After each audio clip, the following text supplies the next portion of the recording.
When was a time someone that you didn't like had your back? I had a friend of a friend that everyone called dog whoa or just dog.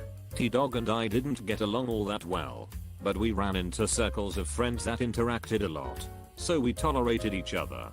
He got into a lot of trouble as a kid, kicked out of multiple schools, arrested a few times for fighting or drugs, but his big thing was he was loyal to a fault. I had gotten into similar, but smaller amounts of trouble. When I was 17 I was with a friend, both pretty drunk at a taco shop. We were waiting in line when the guy in front on me, a 35-year-old construction guy, turns around suddenly and just says something like "You better step the duck back, bitch."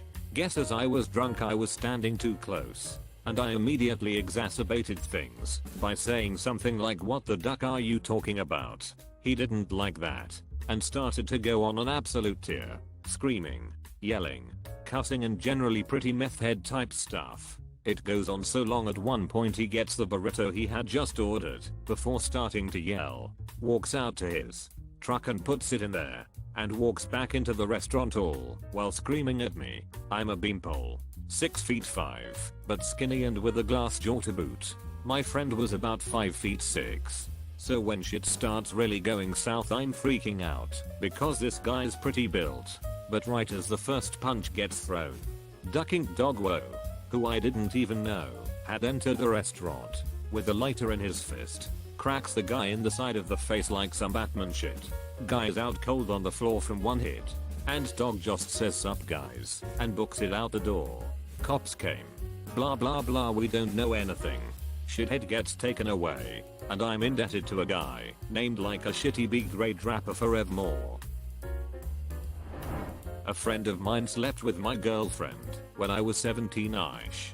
Didn't speak for a couple years afterwards. When I was 19, 20 I got so drunk at a party that I passed out on the toilet mid-shit. I'm told that one guy wiped my ass, carried me to a couch, and hid my car keys. Ass wiped by an enemy. Such a gesture is a call for an alliance. In college, I had Thanksgiving dinner plans with a friend whose grandma died 2 days before, so he decided he didn't want to get together, understandable. However, it left me with nowhere to go because the campus was isolated.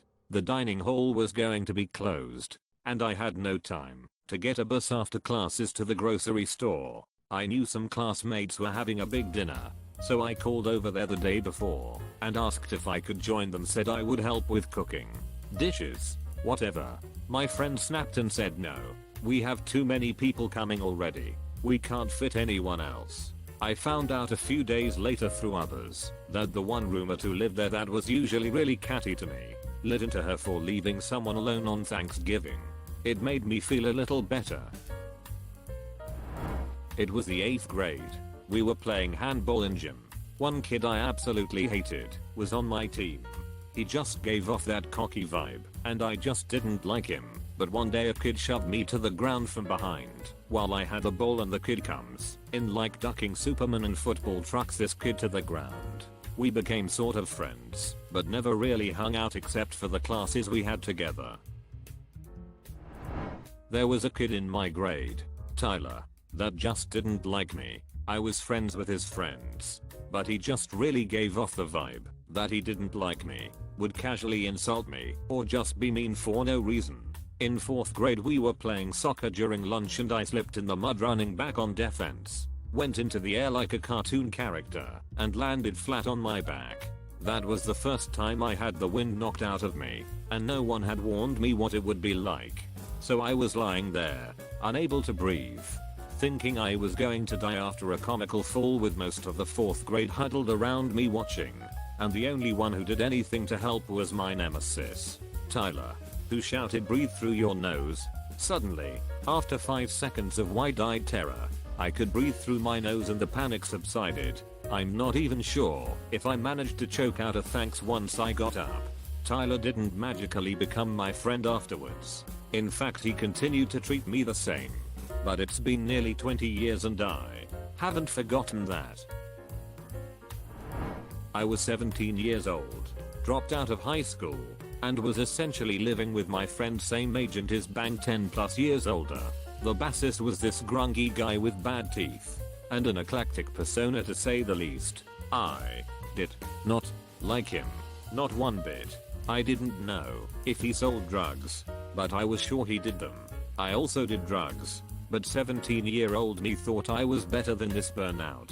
I avoided him at all costs if I could. I just got that feeling that you get when you're around unpredictable, scary people. Flash forward a year. It's me and my buddy the same age, and this guy bought us an 18 rack of beer.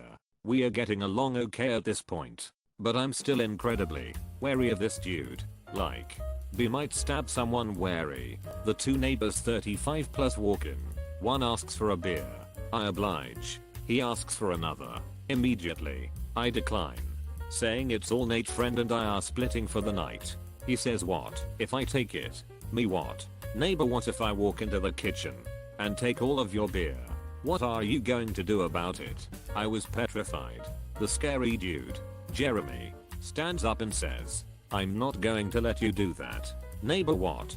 Jeremy I'm not going to let you punk these kids. Not in this house. Not tonight. The neighbor punched him in the face, and they fought. Jeremy kicking his ass out of the house afterwards. I don't judge people based on looks anymore. In 7th grade, I puked all over myself in the hallway outside my shop class. It was fairly early in the semester, and I didn't quite know my way around that part of the building yet. I didn't make it to the nearest bathroom in time. Puked all over my shoes and shirt. My pants relatively spared. Mortified, I ran into the bathroom and desperately tried to clean myself up. I washed my face and wiped down my shoes, but there was no saving the top. I just stood there in my undershirt and cried. Then the door opened, and in walked a girl that I shared a cool, yet fairly civil relationship with. She looked at me and then, without a word, pulled off her sweatshirt, and then her shirt. She handed me that shirt, and put her sweatshirt back on. I thanked her profusely, and her only response was, your shirt is gross. Make sure you give that back. Then she peed, and left didn't wash her hands. But I withheld judgment due to her total bro move. I returned the shirt. 2 days later, our relationship went on to develop into a nasty, gossipy high school girl rivalry thing. She started rumors. I retaliated. Reverse the roles. Repeat the whole standard cycle of girl warfare. But I never have forgotten that one moment in the bathroom when that bitch had my sobbing, puke covered back. Not me but a good friend of mine. I almost wish it had happened to me cause it's a very cool. He comes home after work and his wife isn't there. Makes himself some dinner. Tries to call her on the phone. No answer. About 10 he's getting rather worried. They'd had an argument the day before, and she was the kind to hold a grudge. So he was thinking she was most likely trying to make him suffer.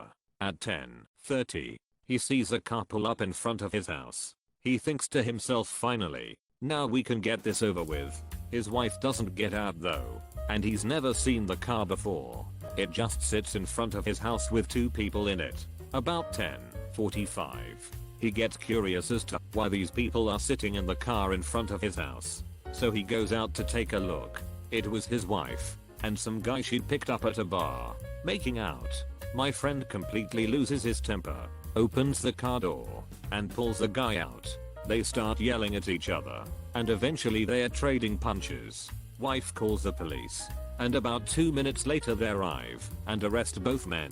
The wife immediately says that her husband started punching her and that the other guy was just trying to help.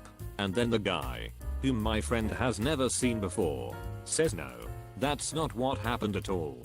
Completely contradicting the wife's story. He tells the police he'd just met the wife, had no idea she was married, and he was fighting because my friend had pulled him out of his car. The police hear this story, ask if the guy will swear to it, then arrest the wife. Last I heard of this story, she was not allowed back to the house and the divorce went entirely in my friend's favor. Picture me a socially awkward little girl with big dorky glasses, wearing a skirt. The other kids picked on me a lot. One day at the lunch table, another girl said to me, no one wants you sitting with us. And then a different girl snapped at her, don't tell her where to sit. You don't get to decide that. In high school, I dated a guy for almost a year. During that time, he had a female friend that I was not particularly fond of. I will admit I was a lot less level-headed back then than I'm now, and I was also very sensitive. So I always thought she was flirting with him, and it really upset me. She did it a lot because she knew it bothered me and loved seeing me get upset, which is kind of shitty, but we were like 14.